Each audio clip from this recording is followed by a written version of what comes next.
Hello बच्चों, चलिए प्रश्न को देखते हैं। प्रश्न दिया है, निम्न में से कौन से युग्म का सही मेल नहीं मिलाया गया है? विकल्प हमारे पास दिए गए हैं। प्लाज्मिड। प्लाज्मिड क्या है? जीवाणु में गुणसूत्र वाह्य डीएनए का एक छोटा खंड।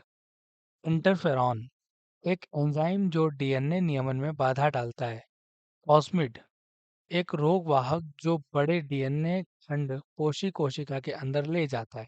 माइलोमा, प्रतिरक्षी जो ट्यूमर कोशिका बनाता है। तो आइए इस प्रश्न की मुख्य अवधारणा को समझते हैं।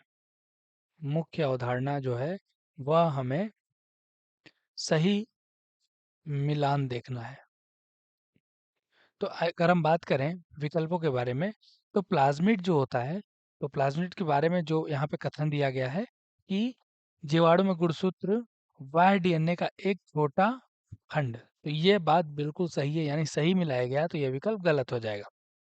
इंटरफेरॉन, एक एंजाइम जो डीएनए नियमन में बाधा डालता है। तो अगर हम बात करें इंटरफेरॉन के बारे में, ये कथन गलत दिया गया है, इसलिए सही उत्तर हो जाएगा। क्योंकि इंटरफेरॉन के बारे में बात करें, तो जो इंटरफेरॉन होता है, इंटरफेरॉन, तो यह एक प्रकार का, हम जानते हैं कि प्रोटीन है। और ये कहाँ से पाया जाता है? यह संक्रमित कोशिका के द्वारा स्रावित किया जाता है। संक्रमित कोशिका के द्वारा इसका श्रावण किया जाता है। और यह संक्रमित कोशिका के द्वारा स्रावित की जाती है, और जो नई कोशिका है, यानी जिस पे अभी संक्रमण नहीं है, उसको ये क्या करती है? प्रतिरोधक बनाती है, या प्रतिरोधी बनाने का कार्य करती है। इसलिए इंटरफेरॉन डीएनए नियमन को बांधा डालता है, तो यह गलत उत्तर है। तो इसलिए ये हमारा सही उत्तर हो जाएगा। कॉस्मिड, एक रोग वाहक जो डीएनए खंड कोशिका के अंदर, कोशा यानी कोशिका के अंदर ले जाता है।